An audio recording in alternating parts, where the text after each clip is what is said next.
guys, 15 things that I wish I would have known before I went to college. As some of you may have known, I did finally graduate, and I'm so blessed, be blessed about that. It was a wild ride, and I thought this would be an interesting little video because there are a lot of things that I would have done somewhat differently if I would have known about them, you know what I'm saying? But what's done is done, you know what I'm saying? What's done is really done. If this could help anybody who's about to go to college or is currently in college, these really are things that I definitely started implementing from the middle to the endish of my degree. For any of you who care, I have graduated with my BA in psychology. So, you know, if you got any problems, you know what I'm saying? Like, I could maybe, you know, put my 2 cents in, you know, because, you know, I got a degree. I'm kidding. So let's get into this because it might be somewhat of a longer video. So I'm gonna stop rambling. Let's get into it. If you guys see me occasionally looking down or whatever, it's because I have a list, you know what I'm saying? Because, you know, I'm organized now. I'm organized now. But so the first thing on the list, as something that I wish I would have known, just the purpose of college itself isn't just to go graduate and then find a job. There's so much more behind that, and going into it knowing that you're gonna learn to become a different person, you're gonna learn different perspectives, you're going to see different things, experience different things that are essentially gonna help build you up to the person that you were always meant to be, you know? And going in like that, I feel like might open up your perspective a little bit more stepping into this new fish tank. The second tip that I wish someone would have told me is, yes, 12 credits does mean you're a full-time student. However, 15 credits every semester is what's going to get you to graduate within those magical 4 years that they make you think college is supposed to be. So 12 credits is what people typically hear, like, oh, 12 credits, that means you're a full-time student. And I naturally assume like that means that in 4 years I'll magically just graduate. And later on I heard that it's actually 15 credits, which is equivalent to 5 classes instead of 4 classes a semester. So keep that in mind. Tip number 3. Seeing your advisor is essentially what's going to help you see the light at the end of the tunnel. Now, I'm not going to sugarcoat it for you. Towards the center of you being in college, those couple of years, like once you're about 1.5 years in, things are going to seem real dark. You know what I'm saying? You're not going to really know what you're doing. A lot of us have no idea what we want to do with the rest of our lives. It's essentially not fair that they ask this giant question of us when we turn 17, 18 years old anyway, but that's a different topic for a different day. But around that area, you're going to start feeling like you're dragging your feet to go to class. You don't see the purpose. You don't see the end. Going to your advisor, not necessarily them helping you, because my advisors weren't that great. I'm not going to sit here and lie. It's my channel. I'll say what I want.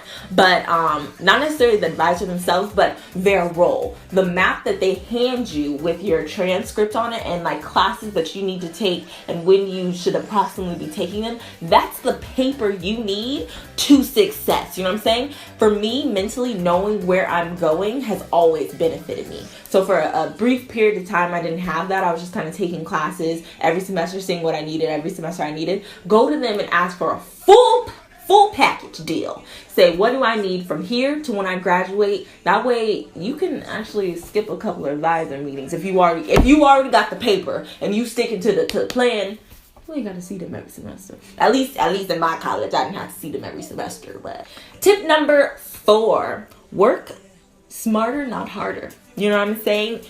When it comes to picking your class schedule, yes, you get to be very hands-on with it. It's awesome, but you need to be on top of that. There's a specific date when you, as either a freshman, sophomore, senior, so whatever, you are allowed to start picking your classes. Jump on that. Don't wait till the last minute and just kind of pick what's left. If you know that you're better at working first thing in the morning, you know, you want to get school over with, you know, take your, you know, class, like 2 classes on Monday, 2 on Tuesday, you know what I'm saying? You can cultivate your experience as you see fit. If you feel like you only want to physically be on campus 2 days out of your week, do that thing, girl. You know, that's what I did. I only want to go to class Mondays and Wednesdays, right? I stay home on Tuesdays and Thursdays doing like an online class. And then I end up having Thursday, Friday, Saturday, and Sunday where I don't need to be places. You know what I'm saying? Cultivate your experience as you see fit. And run with it, child. Tip number 5. There is a website known as ratemyprofessor.com, shawty. Yes, it is everything. Get on it. Get on it and see about the classes you are thinking about registering for before you even click add to my cart. Girl, see what's on the streets. See what the keys are about this professor. Do not be caught in a class where they're not flexible, they're not into what they're teaching, they're not here for the students, they're here for a check.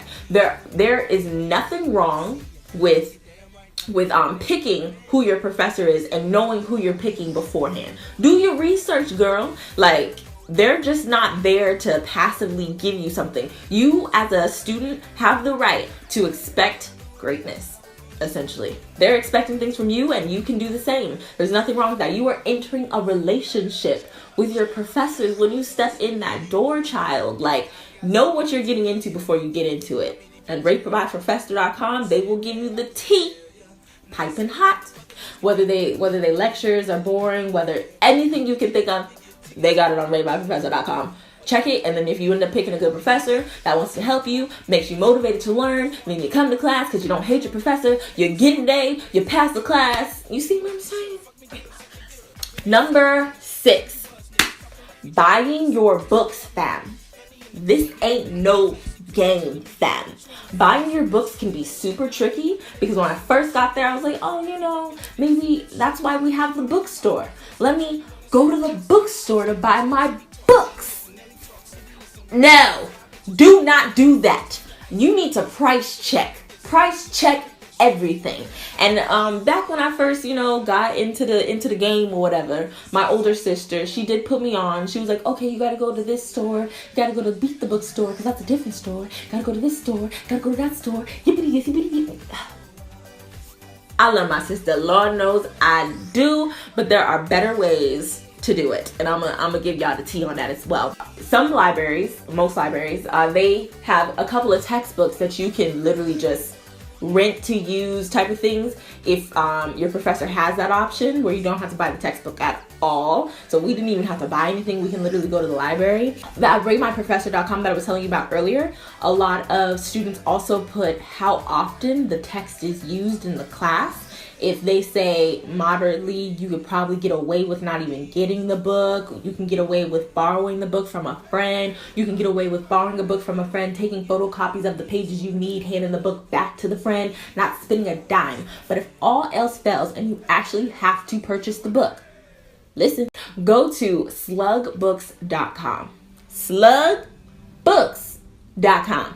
SLUG books.com. Okay, so when you get there, it's essentially a website where you just put in the ISBN number of the book that comes on your syllabus. You put it into the search engine and it gives you all of your online ventures that you can pick from, and it gives you the price ranges of each of the vendors that are selling this specific textbook, and you can pick the cheapest option. And what I've grown to notice is there is a trend that Amazon books, like Amazon rental books, they got what you need, girl. They got what you need. And it can be a little off-putting getting your textbooks offline. I do know this because I was always like, well, how do I send it back? That sounds like a good idea or whatever, but how do I send it back? Girl, I got that on lock. If y'all want to see a video on how to rent Amazon textbooks and then send it back, and you don't have to spend a dime sending it back, girl. A dime, girl. Just let me know. Put it in the comments and I'll make a video about that. Number 7, your syllabus is your best friend. It's not just some flimsy piece of paper that they give you at the beginning of class and it's just like, yo, you can keep it, you can recycle it if you want. It's nothing. Your syllabus, it needs to have its own little spot in your folder. Just you know what I'm saying? Like, make it visible. I want you to go in, highlight everything that's worth highlighting. I want you to know their office hours. I want you to know when, where, how. I want you to know all of your tests, all of your quizzes. Anything that is gonna happen is gonna be happening on this syllabus. This syllabus is the way out. This syllabus, in my mind, is a countdown. cross it off the list. We just did it today. Cross it off the list. When I literally in my bullet journal was putting week 1 done, week 2 done, and there's about 15 to 16 weeks inside of a semester. And girl, when you start getting around week 10 and you still crossing it off, you feel good. You feel like you have a purpose. So use your syllabus as a checklist. Yeah. Number 8. Remember what I said about the syllabus? When it comes to this part, I don't care what it says. If in the syllabus it says attendance, attendance isn't counted for, participation grades aren't really looked at, bump that. Attendance is, who that? My bad, y'all. Attendance is always mandatory. And this is a concept I really had to reel in, because when you get into college, people are like, oh, go to class when you want to go to class, girl. Like, as long as you know what's gonna happen and you know the material, you don't need to be in class, girl. Like, go sleep in, watch Netflix. Like, don't go to class. Your professor don't even recognize you or know your name at all. It's fine. No, go to class. It's mandatory. I'm gonna give you the TY, because going to class not only helps you understand things better naturally, just having someone physically give it to you, for me it was key. But there are times when the professors are like, oh, there is no extra credit in this class at all whatsoever. But then there's let's say there's a holiday, like Thanksgiving's coming up, so people are taking days off and not coming into class, and then you come to class every single day that you have class, and there's only like 3 of you in the room. I can't tell you how many times a professor has been like, okay, well, sign this attendance sheet and everyone who's here today is going to get extra credit. Or a professor will be like, well, I'm going to say this question that's going to be on our quiz next week. It's pretty much verbatim, so you're going to get a leg up. And there's so many instances where I have been given a better opportunity than my counterparts who weren't in class, just for being in class. And if you make it a habit of just going, you don't even realize, like, oh, I don't want to go. That doesn't even become a thing anymore. And on top of that, if we're logically and logistically thinking about it, you're paying so much money, fam, not to be inside of that room. Just don't make no sense. It don't, no way, no how. You only meet 2 times a week for like an hour and 15 minutes of your day. Like, go to class. Number 9, group work is not always lit. It's not, y'all. Like, in high school, I was all about it. Like, I learned best in groups. I like hands-on stuff. I don't like just sitting by myself. Working with groups in college can be so taxing, because there are people who aren't like you and don't necessarily care if they live or die. Okay, that was a bit much. They don't necessarily care if they thrive in the class. And if I can get an A on an assignment, why not? Why not? Why settle for a C? And so there's people who won't pull their weight, and the professor won't know anything about it. And I've had to learn how to deal with these people. So although group work isn't always lit, I'm gonna give you a tip on how to deal with people who aren't doing their part without seeming like you doing the most, Okay, so if you're in a group and you feel like someone's not pulling their weight, don't pick up their slack. You owe nothing to no one. I'm not saying let your guys' entire project fall apart and you end up with that C, but definitely make it known from the beginning of this endeavor of the group how we're splitting up the work, who's expected to do what. Write it all down. Make sure your professor knows whose job was what, whose job was where, and who did what when. I'm saying make it very obvious, and make sure that the work is evenly divided amongst the masses. And the people who aren't doing their part, if they completely do not do it at all, as a collective, hopefully it's just one person in your group that sucks. Maybe the rest of you can all kind of divvy up their work and literally leave them out in the cold. Do not put their name on nothing. I know that sounds petty. Don't put their name on nothing, fam, because you owe them nothing. The world will give them nothing, and then receiving an F for doing nothing will actually teach them something. Preach to the choir, fam. Preach. I'm sorry, but this really getting me hot. This really getting me hot because I dealt with this a couple of times. But honestly, when they step out into their work world, not knowing a thing that they should have learned in college because people let them skate by, people put their name on things they didn't deserve to be on. You're not helping them, because they sure ain't helping you. So you owe nothing to no one, and group work isn't always lit. Moving on. Okay, number 10. Well, there is more than just the main library on your campus. I thought there was only one library. Girl, ain't nobody told me nothing. Nobody told me that there were multiple libraries on my campus. Oh my god. So I was always going to the same one, and eventually I got discouraged because it was always packed in there. There was nowhere to find a table for you and your friends to study. It was just too much. It was too much. And literally in my last 2 semesters of college, I realized, oh, there's an architect library, oh, there's a library in this. There's literally almost a library in every building. Why didn't I know this? And literally they're beautiful and different in their own ways, and because they're more low-key, the volume of people is just so much more manageable, and it's more pleasurable to be in the library, knowing that you'll be able to get a seat somewhere, knowing that you'll be able to chill. Beautiful. More than just one library. Look it up. Explore your campus. Number 11. Summer school is the move. It really is. I was under the impression that summer school was for people who didn't do what they were supposed to do during the semester, and now they have to stay behind. No.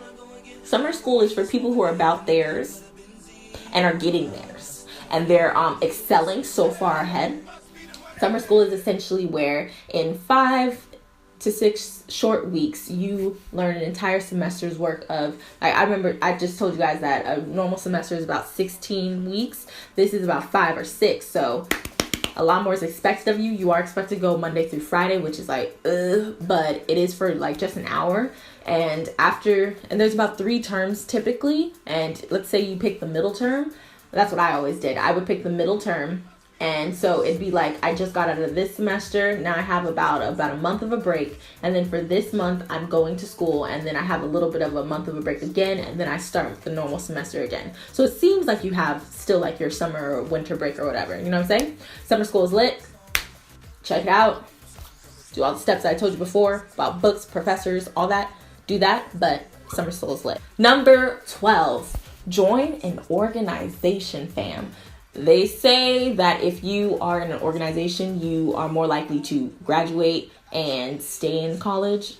I don't know who said that. I don't know what statistic. I ain't gonna quote nobody because I don't know. But I honestly do think that is accurate.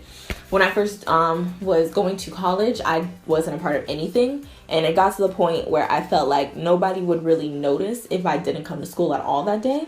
And that really gave me more incentive not to go. But if you are a part of an organization and they're planning events, they're going out, they're meeting up, they're studying together, you're more likely to, 1, be on campus more, which will allow you to have more downtime on campus. And you're like, why not read my text for this week? Why not do my homework? I'm here. You know what I'm saying? I'm in front of a computer. I'm in front of people who are actively working. I want to work too. Joining organizations is beautiful. You can make friends, which I know is pretty hard to do if you're new to that campus. Networking later on in life, people are doing different things. People have their hands in different places. And if you're trying to get somewhere and you are blessed to know exactly where you want to go already, find the people who are doing it. Find the people who are figuring out how to cultivate their craft now. And then later on, you guys can collaborate. Things get beautiful when you just say hi to people and see where it takes you. Number 13, loans. The game of loans. Okay, loans can seem pretty scary. I'm not gonna sugarcoat it. They are. But I think if you stick to a couple of key things, only take what you need. If you have to take out loans and you can't cover everything with scholarships and like pay it your own way, and you have to take loans, only take the amount that you need. So they're gonna offer you an abundance of money. Let's say they offer you $5,000. Your tuition is $3,000, and you can cover the cost of half of your tuition. So technically, you only need $1,500 more. Only accept $1,500. What do you need $5,000 for? Obviously, I can name a couple things like you $5,000. So, but in the long run, that is a significant amount of money that you will not have to pay interest about, you will not have to worry about. You can't miss money that you've never had. You know what I'm saying? And my second tip is pay your loans off while you're still enrolled in school. Don't wait till that graduation day. Don't wait. Just pay what you can, because right now while you're still in school, no interest is incurring. So if you pay something towards your loans, you're paying the actual loan back, which means that by the time you walk across that graduation stage and they start saying, okay, you know, you have a 6 months grace period, then you're paying us the interest, you know what I'm saying? That entire amount is dwindled significantly. If you just pay them $30 a week, $20 a week, whatever, you know, whatever you can, just do it. 14, if you are blessed with a great professor, let them know. Let their superiors know. This not in turn helps the professor, but it essentially helps your campus as a whole. I feel like everybody's been through it where they've had a teacher who you feel doesn't care about you or your academics, but if you are fortunate enough to find a professor who's doing their job, likes doing their job, and wants to see you prevail in life, give them their flowers while they can still smell it. You know what I'm saying? Let them know they're doing a good job, because that reinforces that, hey, I'm doing this for a purpose. And it's going to motivate them. Teachers need motivation just like we do. You know what I'm saying? And how you can let their superiors know, you always have a semester kind of evaluation of the class. You know, put all that in the extra part where it says put a comment, put a sentence. Don't just pass back. Put a sentence saying we need more teachers like this. We need more teachers like Professor Smith. He doing the thing. You know what I'm saying? And vice versa. If the professor sucked, let them know why they sucked. Don't let them pass like, oh, I'm so glad I'm done with that class. Let them know. Rate my professor know if they sucked. Let people know. Your voice matters. And for the final one, number 15 that we've come to, that was kind of long, I told you it was. But number 15 is your academics do not define who you are. They don't define how far you're going to go in life, nothing of the sorts. Your academics are simply that. They are just marks, and you got to learn to roll with the punches. You got to learn to dodge things when you can, and if it hits you, so what? Who cares? You got a D, try better next time. I mean, I wish someone would have told me, coming from high school where I'm used to getting A's, I'm used to making high marks, I'm used to things going my way. And I would hear people say, oh, good job, you know, that's great, like, you're doing well in life. I can see that you're trying and you're succeeding, based off of your academics. My grades have no hold over me and how I think and who I'll be and how much I love and how generous I am and all of the countless other magical things that cannot be counted or scored simply based off of a report card. So always keep that in mind, and always keep your head held high, and know that things might not go your way, but they were definitely put into your path for a reason. You learn something from it. That's always essential. Learn something from it, and just try to be better the next day. But all right. Thank you so much for watching. I would really, really love it if you guys could comment, subscribe if on some off chance you liked me. If you can also, you know, like the video, like, that'd be cool too. Like, I don't really be getting a bunch of likes or whatever. I don't think people really like me, but it's okay. I like me. Yeah. Until next time, we out here. Peace.